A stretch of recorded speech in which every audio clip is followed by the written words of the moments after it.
all things in life and business. Visit usaglobaltv.com to sign up for our newsletter. Get the value you need and be first in line to learn about events and giveaways and other valuable content. Connect with us. Email Dr. Jacalyn at usaglobaltv.com to talk about how you can become part of USA Global TV. That's USA Global TV, where the doctor is always in. Hello, everyone. Happy Friday or happy Saturday, wherever you are in the world. You are watching or listening to USA Global TV and Radio. I'm Dr. JACALYN KERBECK. I'm the president, founder, and chief listening officer here at our network. Our show today is Authentic Achievements, and joining me is someone who has many authentic achievements. Her name is KIM-ADELE'S Randall. Let's welcome her. Hello. Oh, hi, Dr. JACALYN. How are you? I'm great. Thanks. How are you?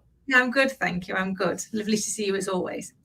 Nice to see you as well. We missed you last week, but we're glad that you're here today. And we also have a special guest who has registered but is not backstage yet. So we will just carry on talking about authentic achievements, resilience, resistance, control, lack of control. There's so many things going on in the world, especially over there in London in the UK. Tell us what's the latest since the Queen's passing. What have you been seeing or hearing? Yeah, I was just saying, it feels very somber here at the moment. I guess, such a lot of change just in this week. We've got a new Prime Minister. We've sadly lost the Queen. We've got a new King. But there was also all the other challenges that we're already facing, which I know is not dissimilar to everywhere in the world at the moment, right? Rising cost of living and the worry about kind of what next, and the war in the Ukraine. There's so many things that are going on that are outside of our control that people just seem to be very worried, very nervous. And I see and hear a lot of people focusing on the things they can't change and getting themselves into a really sad place. And it's so sad to see. And I've been spending a lot of time this week helping people to change their focus and focus on the things they can control, focus on the things that are within their gift, so that they actually don't feel quite so overwhelmed. Because it's so hard, isn't it, when there's so much change going on, to not feel overwhelmed and to kind of cling on to something stable that allows you to see things through.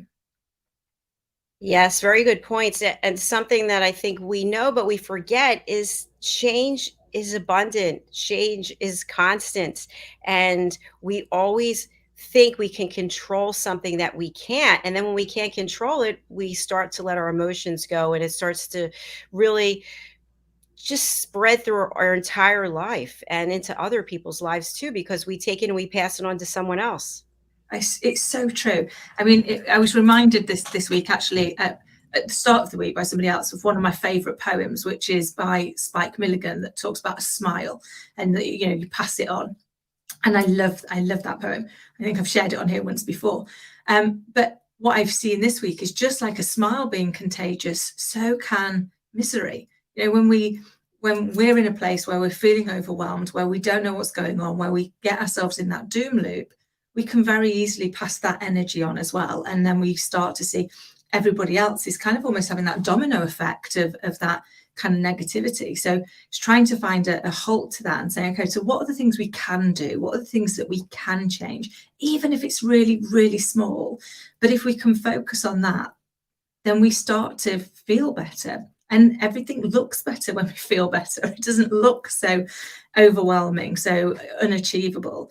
And the reality is, the only thing stronger than fear is hope. And both of them are imagined. We have to imagine what we're fearful of, because it hasn't happened yet. So we have to think about it. We create it in our minds. The same is true of anything we hope to happen, anything that we're wishing for. And then we get to choose which one of them that we focus on. Do we focus on the thing that we've created that we're fearful is going to happen? Or do we focus on the thing that we've created that we really want to happen? Because which one of those we decide on will have a massive impact on how we feel, how we show up, and the energy that we give off to the people around us. So true, Kim Adele. And I love the energy that you always bring. And I'm always learning something new. You just used the term doom loop, which I've not heard of before, but it's so true. Something can trigger us. And then in that split second, we make a decision. Are we going to follow through with this feeling of overwhelm, of uncomfort, discomfort, sadness? Or are we going to actually take a step back, take a breath, and look at it and go, okay, I see what's going on. I am aware of what's coming up for me, but I choose not to go down this rabbit hole. Yeah, it's so true. It's so hard to do, isn't it? And I always say pity loves a party. When we're in that place where we feel sorry for ourselves and everything's going wrong, we want other people to join us because we don't want to feel like we're there on our own. And there's some statistics that say that if something goes wrong, and they use this in customer services, but if something goes wrong, it's called the rule of 49. You will tell 7 people who'll tell 7 people. So the impact of that one negative piece of information impacts 49 people. But if something goes right, if you're lucky, you will tell 3 people. So we are predisposed to spread the negative news significantly faster than we spread the positive news. And it's fascinating to see how that works. But think about when somebody's passed on positive news, you feel good for them, don't you? You want to celebrate and you want to hear about what they've done. And that feels like a great segue, Dr. JACALYN, because I know you've had an authentic achievement this week and I'd love to hear about it. Thank you so much, Kim Adele. I just wanted to comment on something that you said about the 7 people versus the 3 people. That's not something I heard before either. But I think when something really positive or something good happens, we don't necessarily want to reach out to other people because we don't know how long it's going to last, right? It could be so fleeting. And by the time we tell them, it's already over. But also, we don't want to make someone else feel bad. And as you know, we can't make anyone do anything.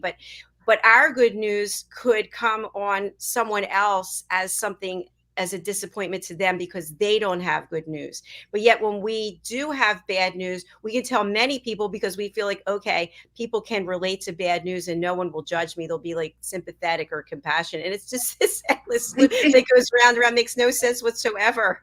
So, it's so true. We do worry that I think we see this all the time when we're talking about customer service. It's like, well, actually, I had a great experience. I'm going to tell people because they might too have a great experience. They might be able to also benefit from that. But we do worry that it feels a little bit like bragging if we go, oh, this has gone really well for me. But I think, if we start to look at what are the positive things, the positive experiences, the positive interactions that we've had that we can pass on, and you see the impact it has. I'm renowned to be the crazy woman on the tube that talks to people because, anybody that's been in London, you don't talk on the tube. It's not, you're not supposed to.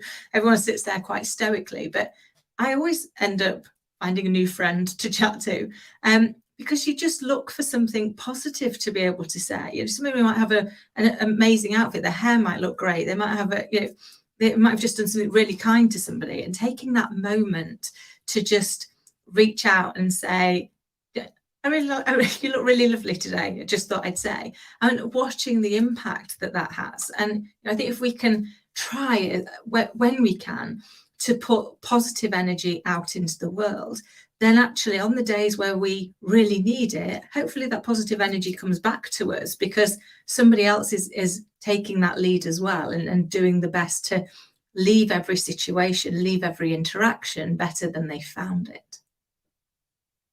Yes, really great points. And for what you were saying about being on the tube and speaking to people, it's almost like you see someone reach out and you see other people going, what is wrong with her? What's wrong? Why is she speaking to that person? Or you give a compliment and it's like, did she really mean that? Is she a psycho? What does she want? Does she want money? Does she have to borrow? Right. It's this endless loop of information that is completely off base because we're so used to being okay in a state of sadness or discomfort or anger. And if we can flip that around, imagine what the world would be like. Oh, it would be amazing, wouldn't it? It reminds me of the I think it's Morgan Freeman's quote that said, how do we change the world? One small random act of kindness at a time. And I love that because that's in all of our gifts. to do one random small act of kindness. And kindness doesn't have to cost anything or be big, does it? It can just be holding the door open for somebody, or helping somebody down the stairs if they've got a pushchair or something. It can be really small, but if we keep doing it, then that person's had something good happen to them that day. Might be the only good thing they've had happen to them that day. And I try this with Scarlett all the time. What have we done today that's kind? And when she comes home and somebody has been unkind to her, which she's 5, it happens. Kids sometimes are a little bit cruel. But I'll always say to them, maybe they've had a really sad day, darling. Maybe they're being unkind to you because they're feeling really sad, and that doesn't make it right, and it doesn't mean it's acceptable. But perhaps if you could just be extra kind to them, then that might give them something positive to be able to take away. And what we're finding is actually they're starting to not bully her for alone, because actually she's killing them with kindness, I think, when it gets to the end of it. But as a result, some of these people that were being mean to her have become her friends because she reached out to them at a place where we assume when people are angry and mean and unkind that they're doing it on purpose, and very often they're overwhelmed with their own emotions. That I learned from my many disasters in my life that people don't hurt us on purpose. The fact is they're dealing with their own pain, and we become collateral damage. They just weren't thinking about it. So why do we have to layer on our pain to their pain? That's why you end up in, I've ended up in arguments where you can't tell somebody how they've made you feel, and it's like, oh, it's all about you now. So I'll tell you how I was feeling, because I was feeling really bad, and you're like, oh, okay. Maybe what I should do is, and now I don't, I just keep that to myself and find an alternate place to deal with that pain, because they wouldn't have meant to make you that sad. They wouldn't have meant to really hurt you in the way that they did. They were just doing the best they could with what they'd got, and they weren't thinking. Yeah, so true. So true. I actually had something happen last weekend. I go for a walk. I walk about 7 or 8 miles on a Saturday and a Sunday, and there's a little delicatessen that's maybe 3 miles from here. And I like on the way back to circle and then stop and have my little guilty pleasure of a sandwich, which I never eat except when I'm doing this. And so I went in and I got my sandwich, and I waited online to pay for it. There's somebody who was being waited on, and there was a woman who had her things on the counter, and then me with my little sandwich. And another cashier came on the other side of the room and said, hey, I'm opening up here if somebody wants to come over. So I looked at the woman in front of me, and she didn't make any moves. So I thought, okay. So I zip up to the other counter. I put down my sandwich. And now the woman who was waiting online, she's now there. And another woman who I never saw before, who has a bunch of sandwiches, she apparently knew this woman. So the woman with the sandwiches says, you're so rude to me. So I turned around, I said, I'm sorry, are you speaking to me? And she said, well, my friend was next. And I said, well, I'm really sorry. Please go ahead. You didn't make any movement toward, and I thought, if you're going to, because you're next, your stuff is down. So the woman continues on. I said, no, I'm not rude. I'm apologizing. I'm very sorry. I've picked up my sandwich. I have moved aside, and please go ahead. And she wouldn't go ahead. So now the cashier's like, will someone please go ahead? Somebody buy a sandwich. Please buy a sandwich. So I paid for the sandwich, and I turned around and I said, honestly, I am not rude. Your friend, you weren't moving. So I thought, okay, I'll go. But I apologize again. And neither one of them would even look at me. It was crazy. It's bizarre, isn't it? I mean, I over here sometimes, we're British, we're terribly, terribly polite about everything. And I spotted this in shops. People bash into you with their trolleys. And I've got a horrendous habit of saying sorry. I'm like, what am I saying sorry for standing in the aisle quite clearly for doing what I was doing already. And it wasn't until I spotted Scarlett started to do it as well. I was like, oh no, I'm making her responsible for everybody else just being a little bit careless. But you see people that get so angry and so into that argument that they can't listen, they can't hear. I mean, I'm sure there's road rage there, same as there is here. We've got one roundabout in Grantham where I live, and literally it's like the minute people get close to that roundabout, they all forget how to drive. It's like it's carnage every single day. But you kind of know, so we think it's hilarious. You sit there and go, oh, here we are, I'm going to get around that roundabout. It'll be fine, we'll just wait our turn. But the amount of people that are getting really angry about it and then carry on the argument, they like follow each other, go in an opposite direction so they can continue to yell. And you think, well, I wonder what's going on in people's lives, that they're not willing to listen to the apology, because it, like yours, it was a genuine mistake. It didn't look like she was going to move. So you moved, and then when she had, you offered to let her go first. It makes me worry about how anxious people must be feeling, that they're already, you know, if you think about our emotions being like a cup, it already feels like people's cup is overflowing, and therefore the slightest little thing is likely to send them into that red mist moment, isn't it? Yes, and I never heard that phrase "red mist moment." I love that too. I'm learning so much. There's actually a movie, I want to say the title is Road Rage, but I'm not sure. It's with Russell Crowe, and something happened. Did you see it? Yes, I did. Yes. Something happens to him. I can't. Oh, so a woman cuts him off, and from there on, the whole thing, he just gets completely out of control, and it's from one extreme to the other. But to your point, I feel like what happened in that delicatessen, because of course I had to analyze it, why not waste more time, is that the other friend with all the sandwiches, she was going through something, because the lady who was online in front of me, she didn't say anything. She was, she just stood there. She wasn't like but the other woman had something going on with her, unrelated, and then decided to take it out on this moment. And then I feel like she couldn't look at me because she was probably ashamed or embarrassed and didn't know what to say. But we've all been there, haven't we? Where you have those moments, because one of the challenges, as we know, is that our emotional brain responds 24 times faster than our thinking brain. So something happens and we don't respond to what's happened. We respond to what we've made it mean. So we've made it mean something that's created an emotion, and now we're over here. We're playing in the emotion. We're doing something else. So we're triggered by this, and then actually there's that moment, isn't it, where the mist starts to settle, and you can look at it and go, "Oh, okay, I might have slightly overreacted here. Potentially, I've gone too far down this road." And one of the things that we don't want to do is we don't want to lose face. So that's one of the reasons why, if anyone in your business is got themselves into an argument, it's really hard for them to back away, even if they suddenly realize that their point might not be the most relevant point. So trying to always find a space for people to be able to change direction without losing face is crucial, because if not, we have to kind of front it out, don't we? It's like, no, and I'm right, indignant that you took my friend's place in the sandwich queue. It's very true. You watch people start to become unhinged, and if you don't play into it, it's amazing, because they keep going, but yet you're not feeding that fire. And all of a sudden you can see their balloons starting to deflate, because they want you to engage with them. They want this to escalate to even, but don't go there. That's what I say. Well, it's true though, isn't it? I mean, fire only continues if it gets oxygen, if it gets fanned. So if, and that's why they say adding fuel to the fire. It's like when you get an argument, that's what we do.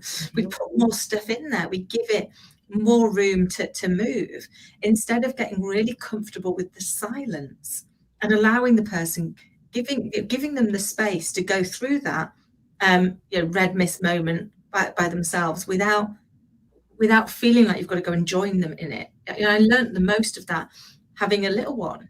When they have those moments, when she was really little, and she'd have those moments where we struggle as adults to deal with our emotions. So how these poor little souls do when they've not got the maturity, they've not got the words, they've not got the experience to be able to say what they're feeling, but they're feeling it.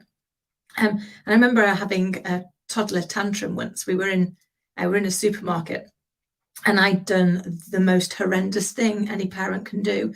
She was pushing one of those little children's versions of the shopping trolley, and I touched the adult handle, and that was it. I was like, total meltdown. We're on the floor. Like we're in mass tears. And I was like, okay, it's a bit awkward. Everyone was looking at me like I was a horrendous mother. But I realized she was in chaos. Her emotions had taken over. She was in chaos. The last thing she needed was for me to join her in chaos. So I was embarrassed. I was looking around. I could have yelled at her. I could have picked her up and carried her out of the shop. But both of those would have been joining her in chaos. So I remember moving slightly to one side and saying to her, Mummy can see that you're really upset, but I can't help you right now because I don't know what's wrong, and you can't tell Mummy what's wrong. So I'm just going to stand here and look at these lovely clothes until you're ready to be able to tell me. And it carried on for a few more seconds. And then she literally, commando style, arm over arm, crawled into the center of the aisle. And I was getting hotter and hotter because people were staring at me at this point. And I tried to stay calm, and I looked at her and I was like, no, sweetheart, Mummy can see you and she can hear you, but I can't help you because I don't know what's wrong, because you can't tell me what's wrong. So take your time, take a breath, and when you're ready to tell Mummy, we'll chat. And it probably carried on for another 30 seconds or so, and then she kind of calmed down. She got back in control of her emotions, and she came and stood next to me. And I said, so can I ask, were you frustrated? And she nodded. And I said, and was it because Mummy touched the handle? And so she nodded. And I said, did you think that meant Mummy didn't trust that you knew what you were doing? And she nodded. I said, it wasn't for any of those reasons, my darling. It's just that the trolley was about to head towards the shelving unit and there was glass bottles on it. And if you'd have broken one of those, you could have got hurt. So I was just trying to make sure that you stayed safe. But I appreciate I made you frustrated because I made you think I didn't trust you. So I'm very sorry about that. So she kind of looked. I was like, do you think we can try again now? She nodded. She got on the trolley and off she went. And I walked past this woman who'd been staring at me the whole time. And I was convinced that I was the worst mother in the world. And she went, can I just say, you handled that brilliantly. She said, I would have probably screamed at her and ran out of the shop. And I said, well, to be fair, I said, it crossed my mind. I said, there were moments where I was like, oh my God, I don't want anyone staring at me. I said, but I realized that's my little girl. I'm responsible for her and how she gets brought up. And I don't know you, and I may never see you again. So if you think I'm a bad mum, then that's your choice. That's your prerogative. But if I make my choices because you might think that, then I'm probably being a bad mum because I'm not making the choice for my child. I'm making my choice based on what I perceive will be your perception of me. Kim-Adele, I have to say that is brilliant. That was the word I was thinking, brilliant. You're a great mom. I love how you handled that whole thing. Thank you. That was you should be a therapist. Oh, bless you. That's so kind. But it is hard. I mean, look, you see your kids and they are in chaos and they are, and now I'm very lucky, and you've met my lovely little girl, and I am very biased. She is awesome. She is a gift from God. But she's also very calm. She's very collected. When she goes, when my in-laws and that say she's like a baby adult. She's the constant mediator. She's always looking for, for the other person's perspective, for somebody else's point of view. And yet she's also very, very confident in of herself. But I think she was blessed. She's always kind of been like that. But I try really hard to reason with her when things are going wrong. We all lose our temper. We all yell. I did yell at her the other day, unfortunately. And then when she came back down, I was like, okay, Mummy's very sorry that Mummy yelled at you, because that means Mummy lost control of her emotions. And that wasn't very clever of Mummy. So Mummy's sorry. But Mummy was okay to be frustrated, because 52 times of asking you to eat your dinner is a little bit too many. So I'm going to apologise for getting angry. I'm not going to apologise for the fact that I was frustrated. Anything you would like to apologise for? She's like, yes, Mummy, not eating my dinner. And I was like, okay. So now we're okay. We've both apologised. We've had a little hug. What should we do now? And she went, why don't we eat our dinner? Great point. Let's sit down. Let's eat our dinner. But it's kind of in trying to kind of create that more reasoning approach, that kind of piece that says, actually, we get lost in other people's perception, and kids don't come with a manual. There's no handbook. You don't get to go and say, oh, hold on, where page 307 is going to be how I deal with this particular situation. So, I always say to her, every single person in the world is learning, darling. We're all learning. I'm older than you, I'm still learning. So sometimes we will get it wrong. Doesn't make us a bad person. It means we made a bad choice. But we get to learn from the bad choice, and we get to make a better choice next time. But don't define the two. And I think that's because I unfortunately used to make every bad choice make me a bad person. And I made it about me. And that's a devastating space to be in. And sadly, I see so many people that are in the same space that they make it, I'm bad because I did this. It's like, no, you made a bad choice. You get to choose again. But you start telling yourself you're bad. You start telling yourself you're not good enough. You start telling yourself that you can't do these things. And you'll be right, because you'll stop trying. You'll stop learning. You'll stop doing them. And one of the most powerful words that I think there is in the English language is the word yet. When you say to people, Scarlett says this to me all the time, she comes in, she's like, oh, Mummy, I'm not very good at colouring. And at 5, it's like devastation, isn't it? And I'm like, okay, darling, you're not good at colouring yet. But look how much better you are at colouring today than you were yesterday.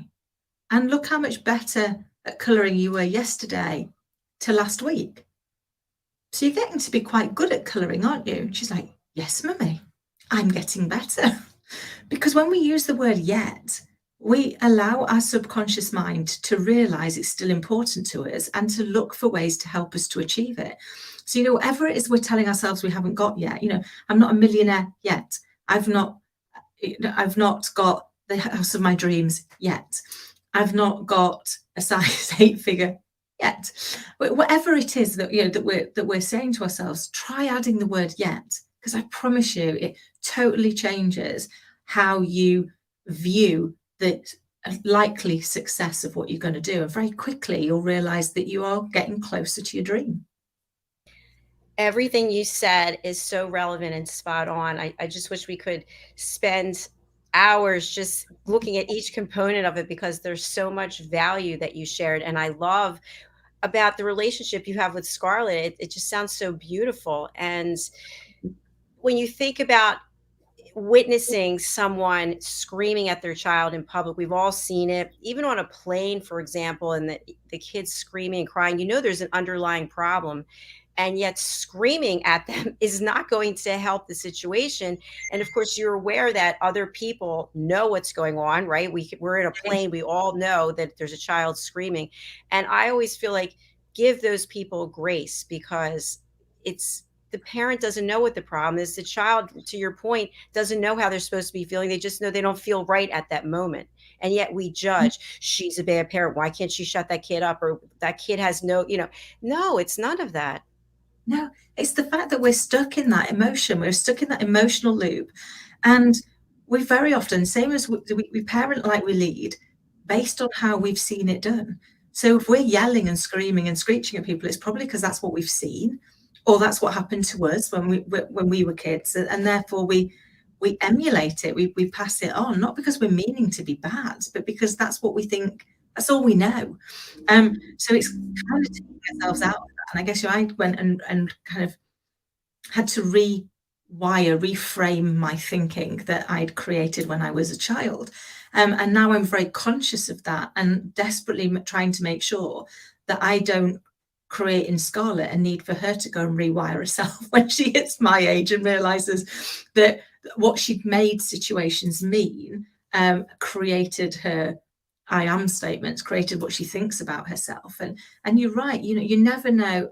Somebody used an amazing phrase, which I really loved the other day. And they said, you never know where somebody else's shoes are pinching. Because if we think about it, if you've ever wear shoes and they pinch, it really hurts, doesn't it? and you lose concentration and you can't, you just can't think.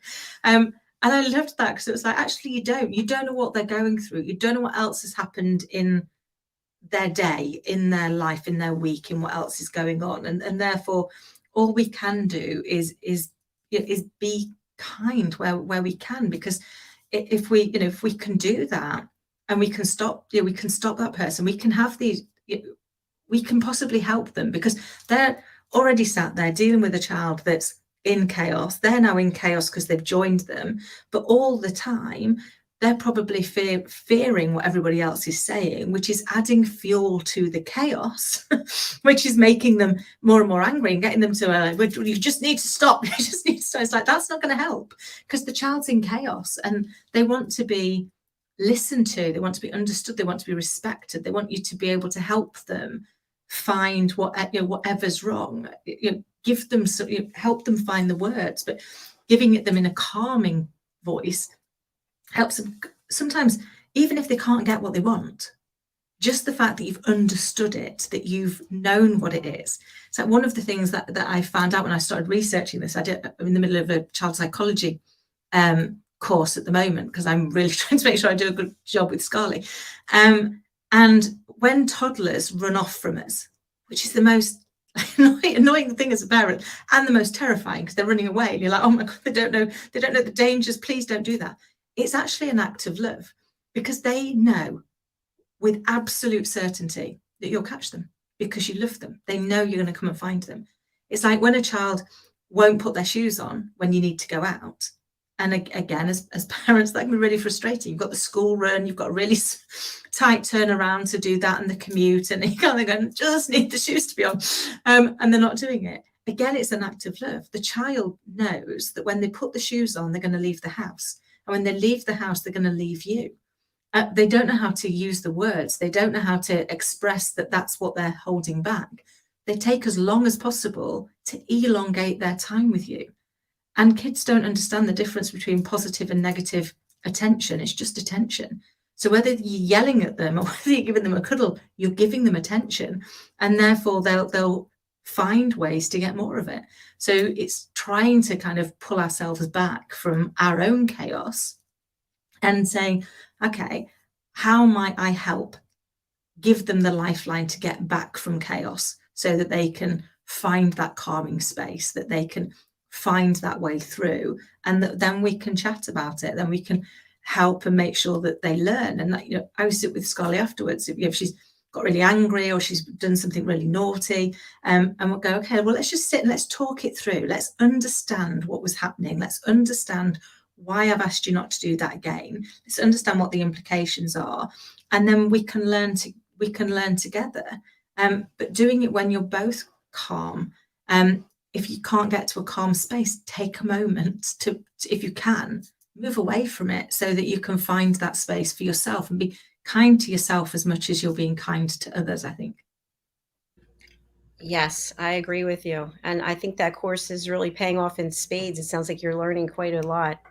And I also think even when it comes to adults, we have to provide a safe space for the other person by listening and not judging and not going down that path where they're going. You can see when someone is falling apart. And you just mentioned what you witnessed with Scarlett and the choice that you made. And if we made those types of choices more often, people would feel heard. They would feel that they matter. And that's what we all want, isn't it? To know that we're loved and that we matter, instead of what's wrong with us, what we didn't do right, and being yelled at and judged. We just want to be heard, and we can understand that we made a bad choice. That's a lot different and feels a lot different than we're a bad person. Yeah, because it's never about the person, is it? It's the choice. It's like, don't make it about you, because if you make it about you, it will become your everyday behavior, because you've started to expect it of yourself, and so is everybody else. Mm-hmm. Whereas if you make it about, oh, that was a silly choice, because of that choice, you now are not going to get to do this or this. Okay. But you knew that, didn't you? Because you were given 3 warnings, because it's always 3 warnings and you're going to lose whatever it is that you've got to lose. And you still chose to go ahead and do it. Yes, mummy. Well, that's fine, because it means you can't do this. But tomorrow's a brand new day and you get to make a different choice. So you're not going to lose it forever. It starts again tomorrow. It might have been, we're going to go to the movies. Actually, that was one of them. We want to go and see Sing 2. And she was given 3 warnings. She was really behaving badly. It was like, if you keep going, Mum's going to cancel the tickets because I'm not rewarding this behavior. So you're on your 3rd warning. The next time that you do it, that's it. It's gone. So she did something else. So I phoned up and I cancelled the tickets. And she was like, do I not get to go at all? I was like, darling, tomorrow is a brand new day. If you make better choices, we'll go tomorrow. And we did. She had a great day the next day, and we went to the cinema and we had a fab time. It's like, I'm not going to give you some arbitrary punishment that lasts a lifetime, but I'm just going to say, you're not getting it today. And it's really hard sometimes because you then have to follow through.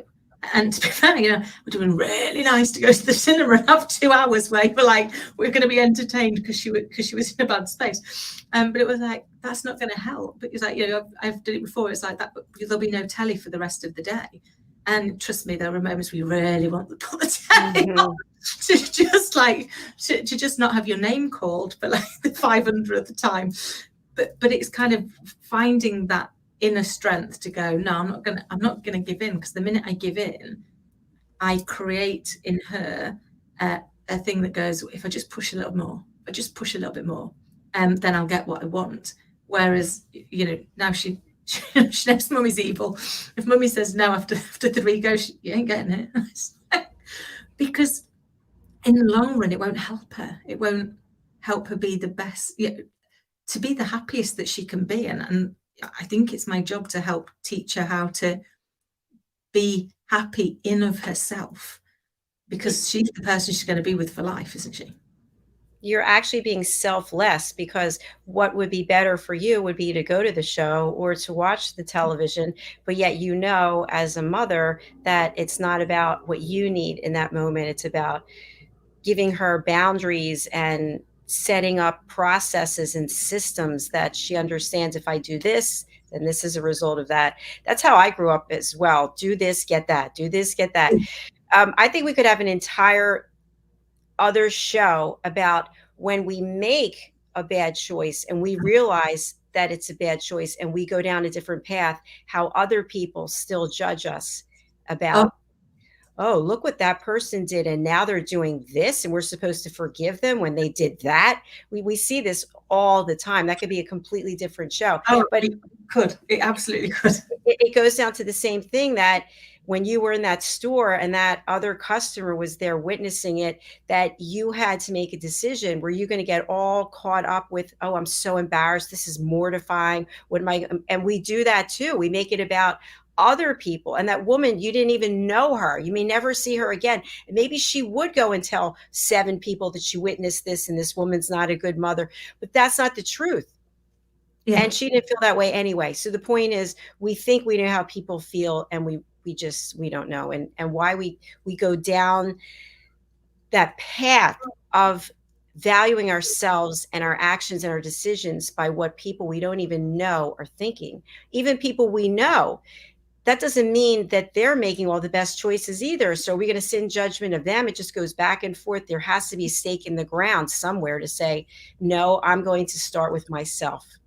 It's so true. And I remember years ago being asked to do this exercise where I had to go and ask people that I cared about and people that I knew and respected, if they could say what were the 2 or 3 things that they admired about me or thought I did well, and what were the 2 or 3 things that they thought I got in my own way.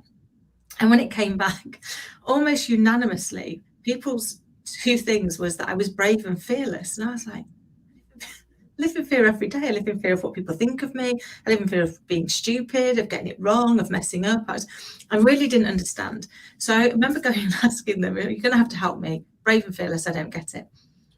I'm currently in the 36th house that I've lived in since I left home at 21. So I've moved a lot. And that was their point. They were like, you will literally up sticks and move to a place where you know nobody for a job you're not even convinced you can do. And we think that's brave and fearless. And I was like, interesting. I thought it was flighty and a little bit stupid. So I'd spent years convincing myself that everybody else's view of me was that I was flighty and a little bit stupid, until I did the really radical thing of asking them what they thought of me and realizing that flighty and a bit stupid was my projection of me. that's what I thought about me, that I was now projecting out on everybody else and making it what they thought about me. And that's kind of what we do. So I think sometimes ask the question, ask people what they think of you. You'll be surprised pleasantly by what they tell you. Absolutely. It takes that courage to ask someone and of course not judge the answer, whatever the answer is. I think that's a really important part. So our show has flown by. Our guest wasn't here. I really forgot that he wasn't here. We're sorry that he wasn't here. So we hope that he will rebook. And before we close out, I had something happen yesterday that I feel kind of proud about, but it's not about ego. I'm actually going to share it because I hope it'll help someone else. So it used to be Wednesdays at the end of the day, I was exhausted because I'm in front of so many lights and so many screens and there's all these windows and my eyes start to bother me. Well, it's moved to Thursday. I don't know why. So on Thursdays, I am really just exhausted physically and mentally. And that's my day to go to the gym. And I know when I go to the gym, I'm going to have to push myself because that's how I am. Everything. It's not just like I'm going to cruise in and do, no, I have to hardcore everything I do.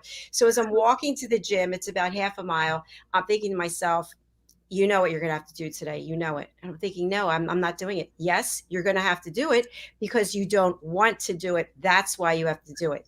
So what I've been doing is for the last number of weeks, I've been doing a straight arm plank, like a push-up. And I've been timing myself. And there have been a few times when I've had family members here and they actually videotaped it and they were my witness. So I got up to 18 minutes last week. Wow. So 18 minutes straight arm plank, which is different than a bent arm plank because a bent arm plank for me, it's not as difficult because I have really strong core. So the straight arm is engaging my my upper body and your wrists. So anyway, I'm walking into the gym and I'm saying to myself, I don't want to do it. I don't want to do it. I don't want to do it. And then I said, you're going to do it. So I start doing some stretches. There's nobody in this section of the gym. And I just start doing it. I can't put my music on because they've got music playing and it's not the kind of music that I like. And I'm thinking if only I could put my music on. So before I start, I put on my music and I can't hear it. So I'm thinking, okay, now you've got an excuse because you can't hear the music. Are you going to do it or are you not going to do it? So now somebody comes into the gym and they're rolling a bike to get it into the place. And I'm thinking, okay, now there's this guy. And I'm like, that's it. Just do it. Set the timer, get ready to go. So I set the timer, I get into position, I start, I'm at 2 minutes and I'm thinking, I can't do this. I don't feel like doing it. I'm in a bad mood. I'm tired. Like this was what goes through your head, right? So I say to myself, okay, let's close our eyes and transport ourselves somewhere else. You're in Paris right now. You're doing this, you're doing that. And 20 seconds went by. I'm thinking like 5 minutes went by. So as it turns out, I make a deal with myself. This is all in my head. Okay, well, I make a deal with myself that when, not if, when I get to the 20 minutes, I will not have to do this ever again. Because I'm not going to go 21, 25. I'm not going for some record. I'm just doing it for myself. So I seem pretty pleased with myself about this arrangement. So, so now it's 10 minutes and I'm thinking to myself, you made it halfway through. I get to 12 minutes and I'm thinking, I don't know. Like I really didn't feel like doing it. It just, and the bottom line is I have to show, because I took a picture of it. The bottom line is I did it. And I went 20 minutes, 18 seconds.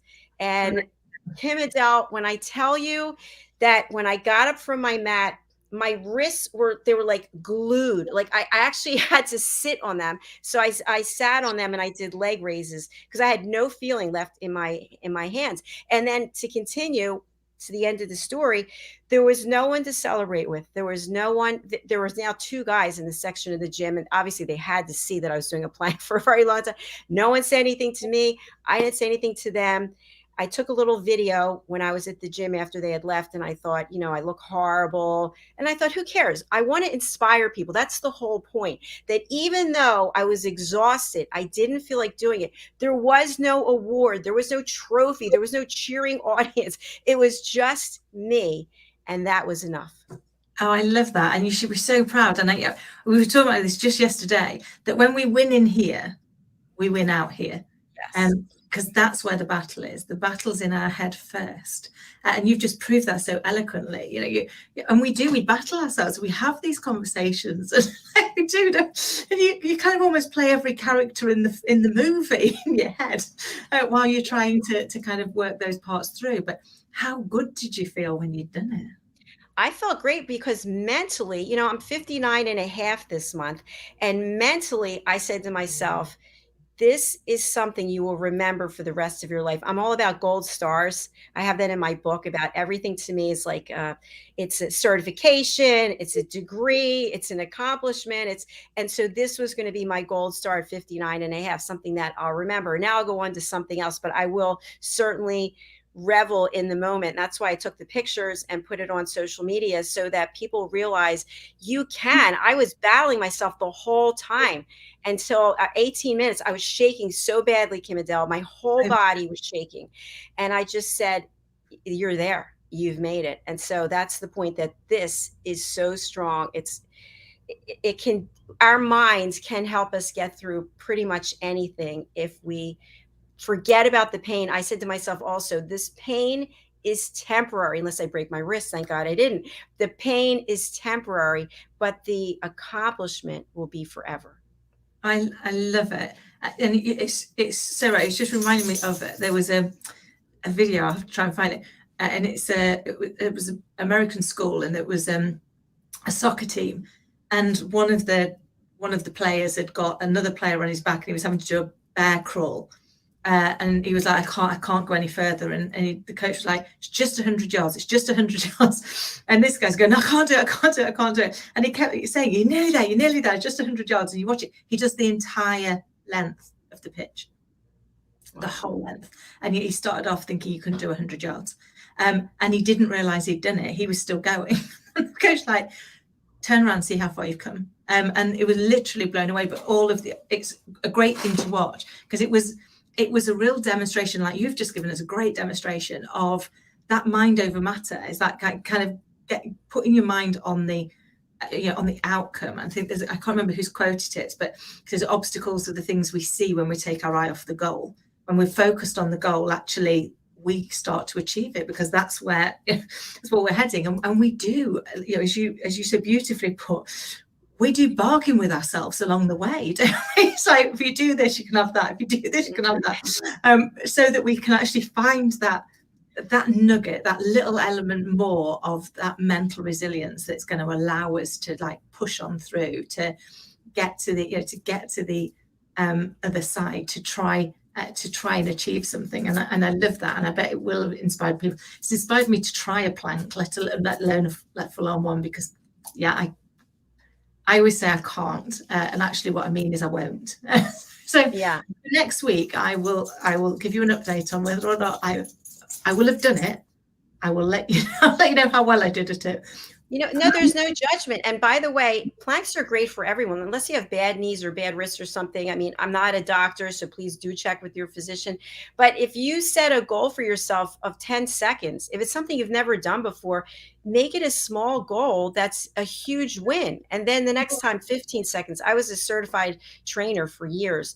And that's what it is that, I'll give an example. There are these things that there's a bar that like a universal machine, and you can put these black things, I don't know what they're called. You put your elbows in them, and then you're hanging, right? You have to jump up, and then you're hanging. You bring your knees up to your chest. And when you first start, you might have to have somebody helping you, or you can bring your legs straight out. And for years, I would watch people jump up. They didn't even need any help getting up. They just jump up and start doing it. And then I see people with 25-pound weights between their legs. So I can't do that, but I can stand on a stool, reach up, put my arms in there, and then I can do, sets of 25. I could do 4 sets of 25. And that's okay with me, that I need that assistance, because I'm making the effort, and I know how important it is for our core and our backs to be strong, especially as we get older. So I would just don't have big expectations, have small goals that you set for yourself, and then just tell yourself, I'm doing this because it's something new and it's going to be good for me. Unless your physician says otherwise. So I love that. I'm definitely going to give it a go. And sometimes you just need to be spurred on, don't you, to go. Actually, you just need to keep going. And I remember, again, I can't remember whose quote it is, but it was, you can't means you must. So when you say I can't do this, it means you must do it. So actually you've got to find a way. That's what I said to myself when I was walking to the gym. I'm like, you have to do this because you don't want to do it. It's like when you wake up, what are the things you don't want to do? Do them first. Get them out of the way, and then it's a huge win. But we have to close out because the power of etiquette and manners is coming up, and I could stay here and speak with you all day, Kim-Adele. Please tell people how they can reach out to you, how they can engage with you, hire you. Of course. So I mainly work with businesses that are looking at ensuring that they're ready for an exit strategy, even if that's not for a few years. So many business owners find themselves stuck working in the business, not working on the business. And that's where I can help. So if you're a business owner and you're struggling because you spend all your time in it, not on it, please do get in touch. Or if you've got a story that you'd like to share with us, we would love to have you on here as a guest. You can reach out to me at kim@kimadelrandall.com, or you can find out more about what we're doing at www.AuthenticAchievements.com. Brilliant. Thank you, Kim-Adele. And I also just heard from our guest for today, and there was a power failure, so he didn't have access. So we'll look forward to having him back again. All right, folks, we're signing off for today right now, and we will be back momentarily in less than 10 minutes with the power of etiquette and manners. And we're going to be meeting with Elsa Boutarik, who joins us from Paris and is going to talk to us about wardrobe management. I love that. I look forward to that. Bye, everyone. Bye, Kim-Adele. Bye-bye. Bye.